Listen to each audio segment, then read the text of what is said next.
अभी जो हम लोग VSEPR थ्योरी पढ़ रहे थे उसका पहला पॉइंट हम लोगों ने सीख लिया कि यदि किसी अणु के चारों तरफ केवल बॉन्ड पेयर उपस्थित होते हैं, लोन पेयर नहीं होते हैं, तो वह उस अणु की सर्वाधिक स्थायी संरचना होती है। अब इसका दूसरा नियम है, यदि किसी अणु के केंद्रीय परमाणु के चारों ओर बॉन्ड पेयर और लोन इलेक्ट्रॉन पेयर दोनों होते हैं, यानी बॉन्डेड पेयर भी हो और लोन इलेक्ट्रॉन पेयर भी हो, तो उस अणु की ज्यामिति निश्चित नहीं होती, बल्कि लोन इलेक्ट्रॉन पेयर के कारण विकृत हो जाती है। ठीक है, यानी बिगड़ जाती है उसकी ज्यामिति, क्योंकि लोन इलेक्ट्रॉन पेयर द्वारा बॉन्ड इलेक्ट्रॉन पेयर प्रतिकर्षित हो जाते हैं, और यह प्रतिकर्षण इस क्रम में बढ़ता है, यानी बॉन्ड पेयर के बीच में जो प्रतिकर्षण होता है वो बहुत कम नॉमिनल होता है, और बॉन्ड पेयर और लोन पेयर के बीच में प्रतिकर्षण इससे अधिक, और सबसे ज़्यादा प्रतिकर्षण होता है जब दो दो लोन पेयर होते हैं, जैसे लोन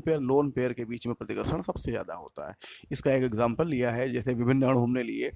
CH4 है, इसमें कोई भी लोन इलेक्ट्रॉन पेयर नहीं है, NH3 इसमें लोन इलेक्ट्रॉन पेयर है, H2O इसमें दो दो लोन इलेक्ट्रॉन पेयर हैं। तो बंध कोण देखिए, CH4 में होना कितना चाहिए, संकरण सब में CH संकरण जो है sp3 है, CH4 में भी है, NH3 में भी है, H2O में भी है, संकरण सब में समान है, तो बंध कोण sp3 के आधार पर इसमें 109 डिग्री 28 मिनट का होना चाहिए। क्योंकि बंध कोण का प्रतिकर्षण बहुत न्यूनतम है, इसलिए इसके बंध कोण में भी थोड़ी सी परिवर्तन आता है। तो बंध कोण कितना हुआ, 109 डिग्री 5 मिनट। NH3 में एक लोन पेयर है, इस कारण इसमें बंध कोण विकृत हो गया 106 डिग्री 45 मिनट का, और H2O में दो दो लोन इलेक्ट्रॉन पेयर हैं, इसमें बंध कोण और ज़्यादा विकृत हो जाता है, 104 डिग्री 5 मिनट का हो जाता है। तो तीसरा नियम है, यदि अणु के केंद्रीय परमाणु पर लोन पेयर की संख्या बढ़ती है तो उसके साथ ही साथ बंध कोण घटता जाता है, यानी जितने ज़्यादा लोन पेयर होंगे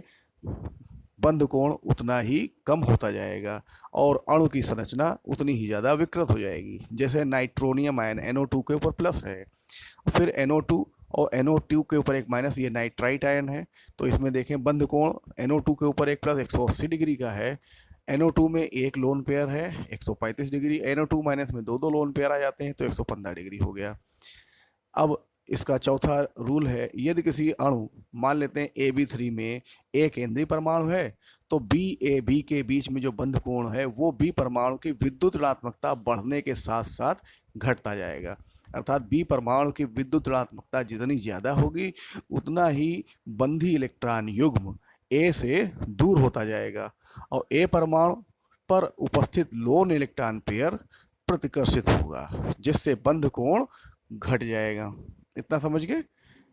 जैसे ASI3 arsenic ट्राईआयोडाइड, arsenic ट्राईब्रोमाइड, arsenic trichloride, इसमें आयोडीन की विद्युत ऋणात्मकता सबसे कम है और क्लोरीन की सबसे ज़्यादा है, इसलिए बंध कोण देखिए घटता गया, 98.4 डिग्री तक पहुंच गया।